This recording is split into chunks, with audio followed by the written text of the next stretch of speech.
Welcome to our March 12th, 2025 Board of Douglas County Commissioners 5:30 business meeting. Paper copies of the agenda are available for those here in person, and the full packet is available online. Reviewing our agenda, first we'll consider our consent agenda. There are 5 items on the consent agenda, but I want to draw your attention to item 2.3. That item has been removed. So if you're here for that, know that that item has been removed. After our consent agenda, we will have general public comment. We welcome general public comment for addressing issues not on today's agenda, but otherwise related to county business. Given our limited time and the need to have an orderly and efficient, we always have effective meetings, an efficient meeting, we apply certain rules regarding public comments. We'll do our best to enforce these rules consistently and without regard to the point of view expressed by the speaker. Here are the rules. Each speaker will be limited to a total of 3 minutes of speaking time. However, we will accept public comment of any length in writing. 2, individual speakers may not donate unused time to other speakers. 3, all comments must address topics within the jurisdiction of the County Commission. And 4, we reserve the right to mute and remove any speaker whose comments are threatening, aggressively hostile, or belligerent. Campaigning for public office during public comment period is not allowed. Please give your full name and address for the meeting minutes and address your comments to the commission. Please also know that the comments received by the commission during our meetings do not necessarily represent the view of the Douglas County government, but we value your input. We don't usually respond to general public comments on the spot, but if you'll leave your name and contact information with county staff, we will try to get specific questions answered. After our general public comment, we have a regular agenda. There are 2 items on the agenda for this evening, and I want to again draw your attention to item 4.2. That item has been deferred. That was for flexible housing pool program update. So if you're here for that, we hope you'll join us at a later meeting. For each action item, we'll hear from staff and or the applicant, followed by the questions from the commission, and then open the item up for public comment relative to that item. Once public comment is closed, we'll bring the item back up to the commission for further discussion and a vote. Lastly, a recording of this meeting will be available on the county's YouTube page and website. We do have at the top of our meeting a proclamation for Transit Driver and Worker Appreciation Week, and I'm going to ask Commissioner Dorsey to read that proclamation. Again, this is Transit Driver and Worker Appreciation Week. Whereas local and regional public transit is a vital resource for our community, and whereas transit drivers work hard every day to help transit users access jobs, healthcare, school, community services, and many other personal, social, and civic opportunities, and whereas Senior Resource Center provides over 11,000 trips to our senior population countywide, and whereas Independence, Inc. provides rides for general public transportation, non-emergency medical trips outside of Douglas County, and completes over 5,000 rides annually, and whereas Lawrence Transit is the coordinated City of Lawrence and University of Kansas bus system and provides more than 3.2 million rides per year, including fixed route, paratransit, and on-demand bus service. And whereas transit drivers work to help community members reach essential destinations while also meeting stringent safety requirements, and whereas transit drivers must demonstrate customer service, patience, empathy, and understanding to create a welcoming and inclusive environment for community members and visitors. And whereas public transportation plays an important role in the county's effort toward achieving sustainability goals, and whereas communities across the United States observe Transit Driver and Worker Appreciation Day each year on March 18th to recognize the transit workers' dedication, hard work, and the essential services they provide. Now, therefore, the Board of County Commissioners of Douglas County, Kansas, do hereby proclaim the week of March 16th to the 22nd, 2025 as Transit Driver and Worker Appreciation Week.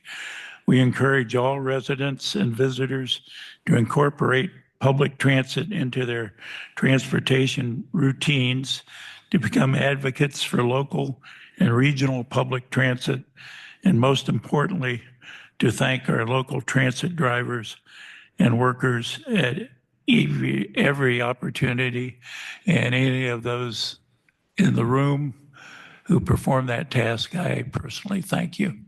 Thanks. I think Megan is going to come up and accept the proclamation.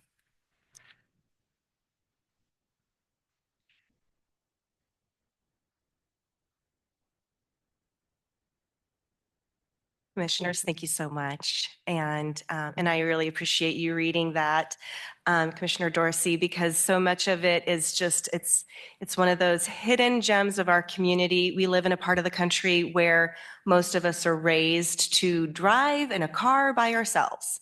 And as our world changes and as our needs change as a community, public transportation becomes more and more important. And here in the Midwest, we're really fortunate to have the team that we have in Douglas County and in Lawrence providing these services. So I am joined today, Brian from Independence Inc.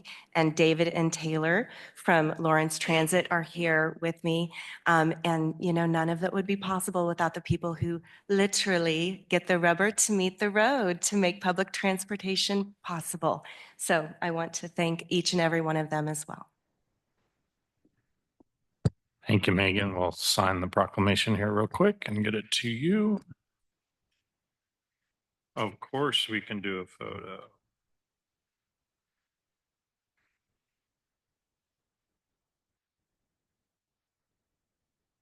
Come on up.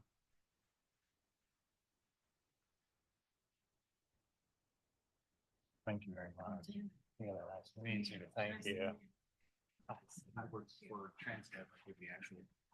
Oh, thank you. Thank you very much. Hi, Taylor. Eric. Brian. Hi, Brian. Thank you. Eric, it's nice to meet you. If you all want to stand up front, and this is like our first photo in the new space. Congratulations.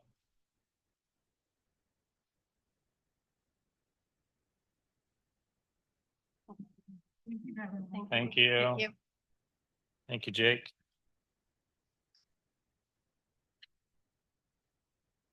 Okay.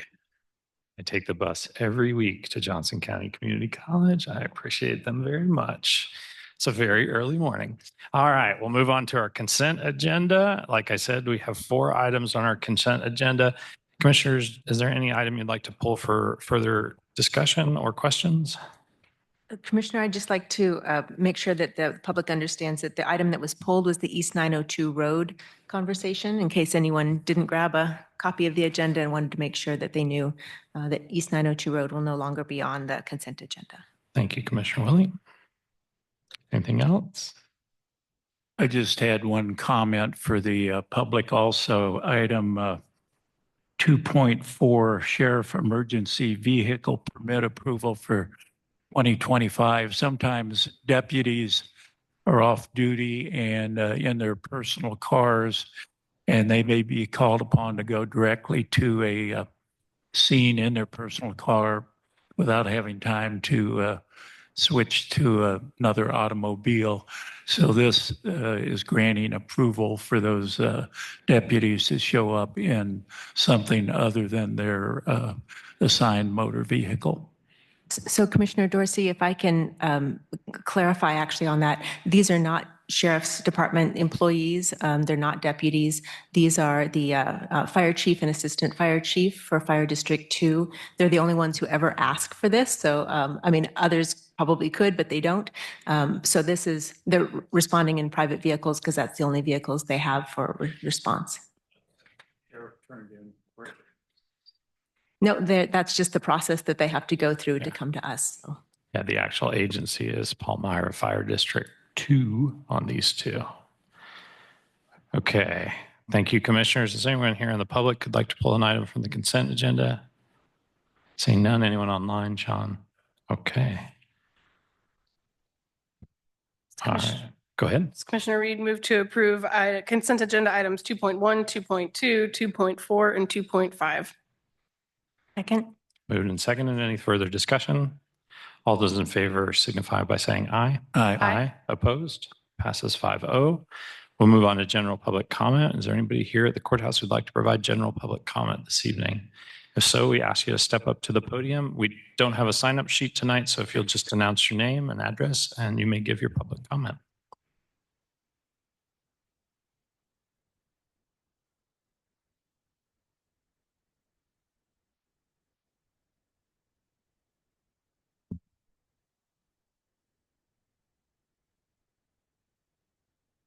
I turned it off then.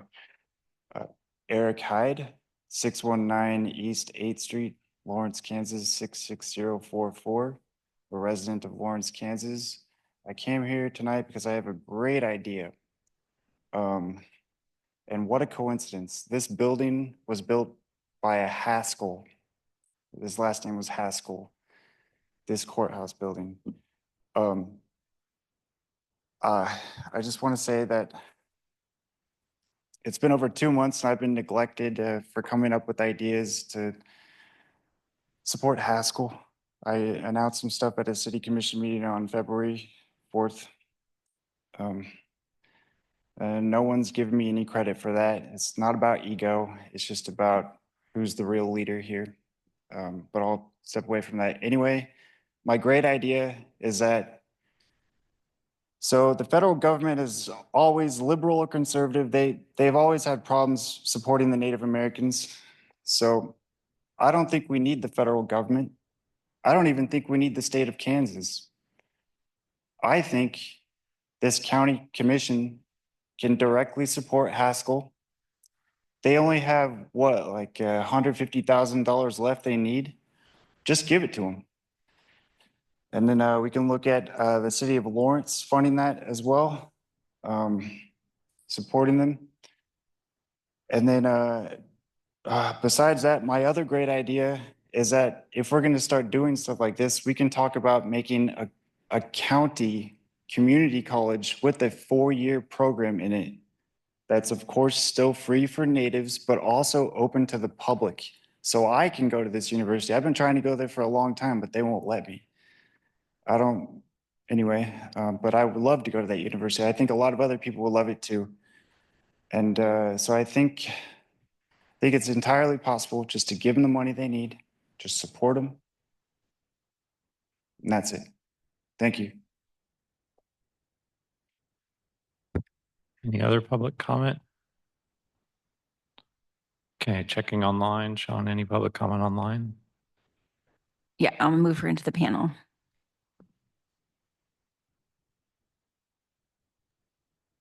Actually, Jill, this is Robin, you can allow her to talk without moving her in. Okay. Well, Sherilyn, go ahead and provide your public comment. Sherilyn, you can unmute and offer your public comment now.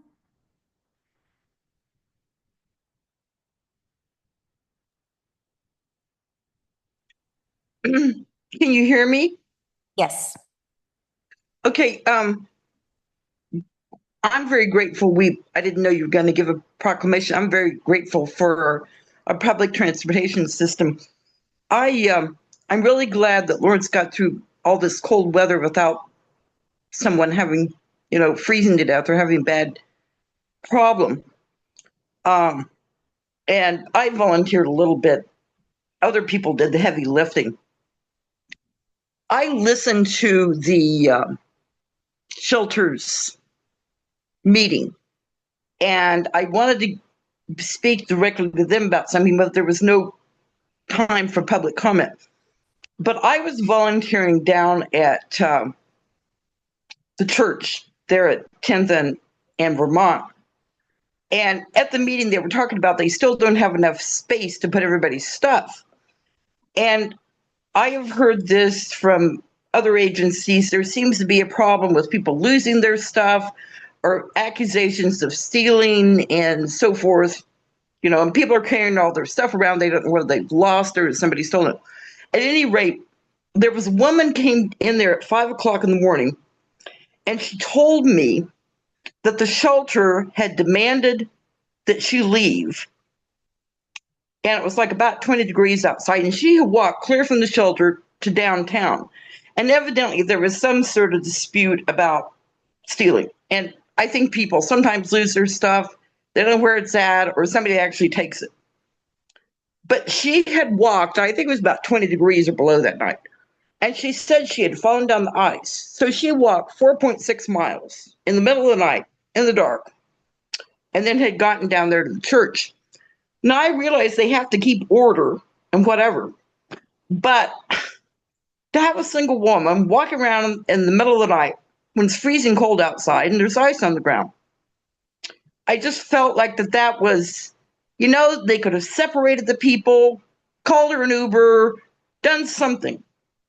Because, you know, there's a lot of money going into trying to keep people, at least, you know, accommodate them at some level of comfort. And I know when you have a whole lot of people in a big building, this is difficult. But I thought this, to me, just a little bit of common sense was lacking there. You know, she could have fallen down, hit her head. But I appreciate everybody's efforts, and I'm glad that we got through all those cold snaps well. Thank you. Any other public comment?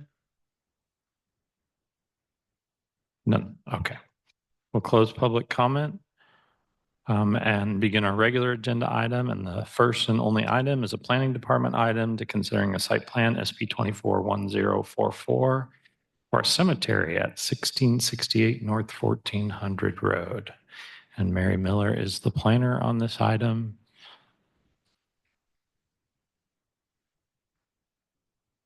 You can help me find that. Hi, Mary. It's good to see you.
I went ahead and just shared my screen, so I can control it, Mary, if you can just click me through. All right.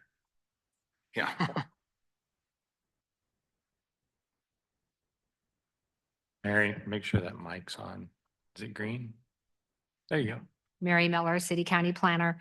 And this is a pretty straightforward site plan. It is for the use of Franklin Cemetery at 1668 North 1400 Road. That's a parcel about 10 acres. And this graphic right below is going to show the parcels that are involved in this site plan, which is the only part that's a little confusing. That area that's outlined in red is outside the city limits of Lawrence. And so that's the site plan that's before you today. This cemetery, and I know the owner's representative is here today, and he can give you some of the historical background, but it was in use right around the Civil War. And then the last burial was in about 1914 to 1918, some in that area, and it hasn't been used since. But their cemetery in town is near capacity, so they're going to start burials out here again. Well, back in 1914, when they had their last burial, access was taken to the road from the south. And since that time, that road has turned into East 23rd Street. So that's a divided 4-lane principal arterial, and you cannot have direct access from that. So they worked to find out how could they resolve that. And that's the principal reason the site plan is for you today, is to change that access point. They're kind of what we would consider a grandfathered use, you know, having been there prior to even the adoption of our zoning regulations. So the parcel to the north, it's a triangular shape outlined in black. The county sold that to the church so they could use it to get some access. So they could take access to Venture Park Drive to the north. And then there's some topographical problems. And also, in order to comply with the access management standards, which require your driveway to be a certain distance away from an intersection, it turned out they were not able to take direct access up to the north. So their access will use that parcel in blue, which is the undeveloped right-of-way for what is currently being called EE Street. Could you go to the next slide, Sean? And that's a site plan. So this shows how this has been resolved. The access drive will go through that parcel to the north, which is in the city limits, and then it'll be in the right-of-way for EE Street just for a short time, and then it'll access Venture Park Drive. So a part of this is that the city has to execute a license for the use of right-of-way agreement with the applicant, and they've signed that. And it's scheduled for the city commission for March 18th. But we wanted to bring the site plan to you first. So that access drive to the north will be built to city standards, so it will have asphalt pavement. And they're going to extend the asphalt pavement into the property, the rural property, to accommodate the ADA accessible parking. And you'll see there's a walkway that connects the parking area to that oval in the middle, and that is a columbarium, so that provides access. Everyone else that comes, it'll be just like every other cemetery. You park on the edge of the road and you visit whatever grave you came to visit. There are historical graves on the site, and they're not intending to disturb those. So in the, we can go to the next one. And in the site plan, staff is recommending approval of the site plan with the conditions. And one is that use of right-of-way license agreement be executed. It also needs to be recorded at the Register of Deeds. And then the site plan would be revised. There has to be a note that access on 23rd, it can remain, but it can't be used for the public. It can be used for the cemetery, for their heavy equipment, but it's not a public access. And then that recording information for that license agreement needs to be noted on the site plan. And on the site plan, there is a maintenance shed up in the northeast corner of the rural property. And it's just, they need to note the 30-foot setbacks on the north and east just to make sure they're complying with those setbacks. So with these conditions, staff is recommending approval of the site plan. And the applicant is present today as well, but I'll be happy to answer any questions if you have any for me. Thanks, Mary. Questions for Mary? Mary, I'll just note, can you bring the site plan? Oh, maybe Sean can bring the site plan back up. You mentioned the 30-foot setback, but I do see it looks like a 20-foot setback. Or are you counting the right-of-way as part of the setback? It is the, when you get to the site plan, so it's a page, there we go. So in the very northeast corner, you'll see a black square. It's kind of off all by itself. And so that needs to have 30-foot setbacks on the north and east. Right. But we need 30-foot setbacks all the way around. Is that correct or no? Just for structures, we Just don't for need them structures. for the Okay. graves or anything, right? Just for the structure. So that's the only one that applies to. Great. I don't have any other questions. Okay, if the applicant would like to make any comments?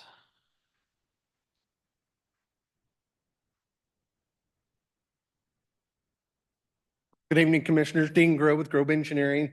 I really don't have anything to add. I think Mary did a great job, and we've managed through this with a few parts and pieces that we had to get together. But otherwise, I'll be happy to answer questions. It's just, I think you've read the paper that the Mount Calvary Cemetery by Oak Hill Cemetery is almost full, and they needed to do something, and it's gotten to that point that they got to do something. Now, I will say the paper kept referring to the Mount Calvary Cemetery as east of the Oak Hill, but it's not. It's west. It's on the west side when you drive in on the north side. So somebody asked, well, where is it east of the Oak Hill? Well, it's west of Oak Hill Cemetery. So I'll be happy to answer any questions.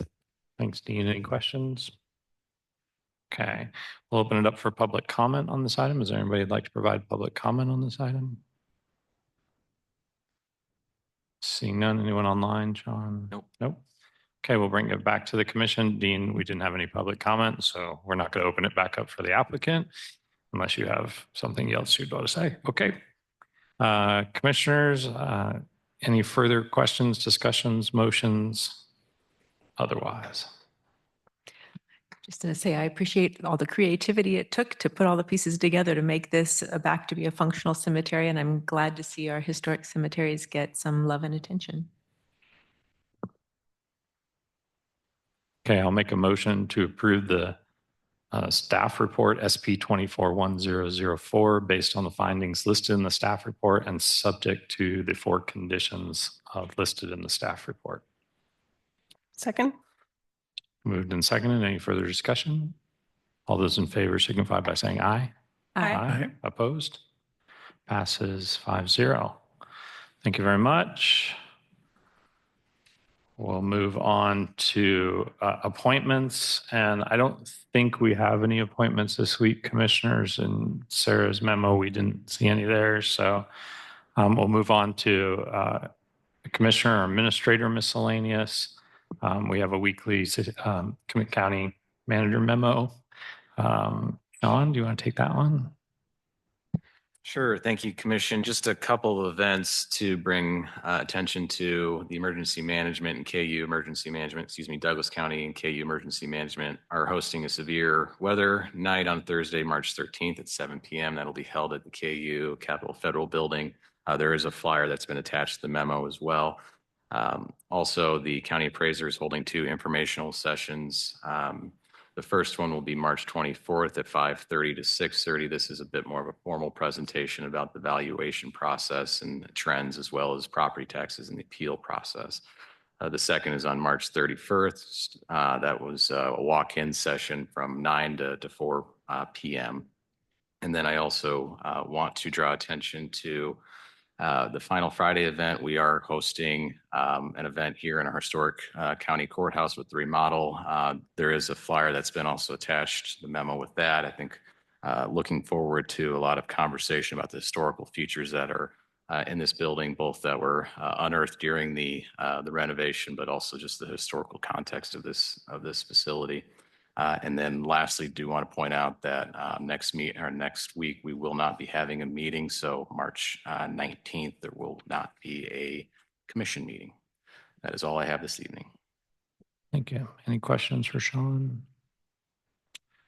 Okay, any miscellaneous items, commissioners? We do have the final draft of the legislative letter that we discussed last week. In thinking about it, we probably should have put this on the agenda. And I do see one gentleman here. I don't know, do you have some public comment on that? Why don't we take some public comment first, if that's okay with commissioners, and then we'll discuss that and decide how to move forward. Would you like to come up and give your public comment?